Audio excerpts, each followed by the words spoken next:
Sumainyo ang Panginoon. At sumainyo rin. Ang mabuting balita ng Panginoon ayon kay San Mateo. Papuri sa iyo, Panginoon.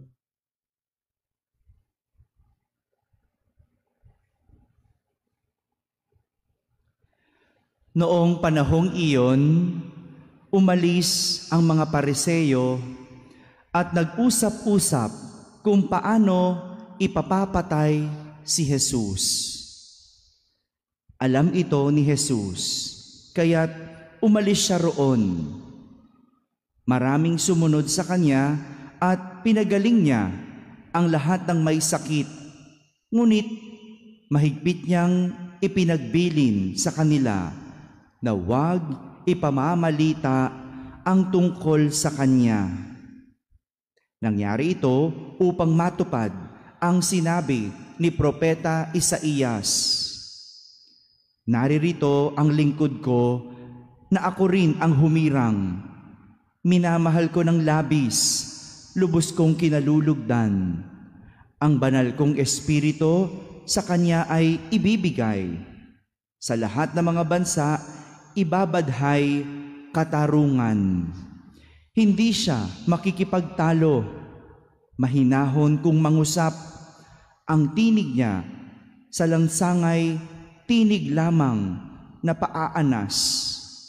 Hindi niya puputulin yaong tambong nakahapay, ni hindi rin papatayin ang umaandap na ilawan. Hanggang ito'y katarungay mapagtagumpayan niyang ganap, at ang pag-asa ng tao sa kanya ay ilalagak. Mga kapatid, ang mabuting balita ng Panginoon. Pinupuri ka namin, Panginoong Hesukristo. Sang magandang umaga po sa inyong lahat. Bawat kasamaan ay may kapalit na kapahamakan.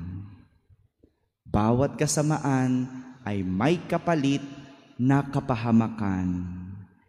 Ito po ang mensahe ng ating mga pagbasa sa araw na ito. Narinig natin na pinagsasabihan ni Propeta Mikas sa ating unang pagbasa ang mga nananamantala, umaabuso at nanloloko sa mga mahihirap. Lalong-lalo na, sabi ni Propeta Mikas, yung mga nag-iisip kung paano makakaisa sa mga mahihirap, kung paano maloloko ang mga mahihirap, at kung paano pagkakaperahan ang mga mahihirap. Ganyan naman lagi Kung sino yung mas mababa sa iyo, yan ang ginagawan mo ng kasamaan. Yan ang inaabuso. Yan ang niloloko. Hindi mo pwedeng lokohin yung mas mataas sa'yo. Yung mas matalino sa'yo, hindi mo maloloko yon. Hindi mo maloloko yung mas magaling sa'yo. Hindi. At sino niloloko natin? Sinong ginagawa ng kasamaan? Yung tingin mong mas mababa sa iyo. Kaya nga, derechahang pinapatungkulan ni Propeta Mikas ang mga mayayamang may-ari ng mga lupain. Grabe, no? Ang yayaman na pagkakaperahan pa rin ang nasa isip, at ang masahol pa, ang mahihirap ang pinupuntirya. Anong laban sa'yo ng mahirap? Anong magagawa sa iyo ng mahirap? Pero siyempre, yun lang kaya mong puntiryahin Yun ang kayang lokohin Ang mahirap, yung walang kalaban-laban, yung walang alam. Sabi ni Propeta Mikas, sila yung mga kumakamkam ng lupa ng may lupa. Inaagaw nila ang kanilang magustuhan at hinahalughog ang bahay at sinasamsam ang ari-arian ng mga tao. Anong tawag natin sa panahon natin yung ganito? Mga magnanakaw. Diba? Kinakamkam yung hindi kanila. Kinukuha yung hindi sa kanila. Ganyan kasama mag-isip o magplano ang tao, sagad sa kasakiman at kasamaan. Kaya ang babala sa kanila ng Panginoon, may inihanda akong parusa sa sambahayang ito at walang makakapigil sa akin. Sa lahat ng mapagsamantala, mga manloloko, ng aabuso, lalo na sa mga may hirap, ang babala sa inyo ng Panginoon, may inihahanda siyang kaparusahan sa inyo. Kaya matakot ka na. Kung may iniisip kang masama, matakot ka na. Samantala, sa ating ebanghelyo, kasamaan din ang nasa isip ng mga Pariseyo dahil pinag-uusapan nila kung paano nila ipapapatay si Jesus. Nakakatakot, ano? Nakakatakot isipin na ang kasamaan ay naging likas na sa tao. Kung noon, sinasabi pa natin, kaya lang tayo nakagawa ng masama ay dahil natukso tayo.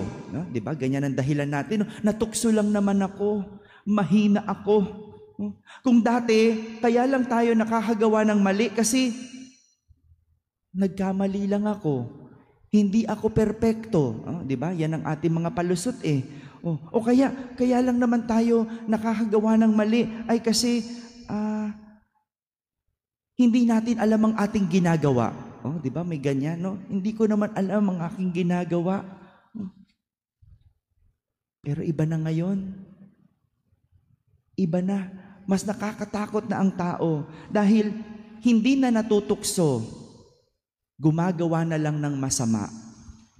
Hindi na nagkakamali dahil alam ng mali, gagawin pa rin. At higit sa lahat, hindi na totoong, hindi na nila alam ang kanilang ginagawa. Dahil ang ilan, pinagpaplanuhan pa ang gagawing kasamaan. Ganito na ba kasama ang tao? Hindi na natutukso dahil likas na ang kasamaan. Hindi na nababagabag dahil nagkalyo na ang konsensya. Mga kapatid, hindi dapat natin binibigyan ng puwang ang kasamaan sa ating kalooban at isipan. Huwag mong i-entertain ang mga kasamaan. Kasi pag nalalagay yan sa isip at puso, sigurado yan ang iyong gagawin. Tandaan, ang babala, bawat kasamaan ay may kapalit na kapahamakan. Amen.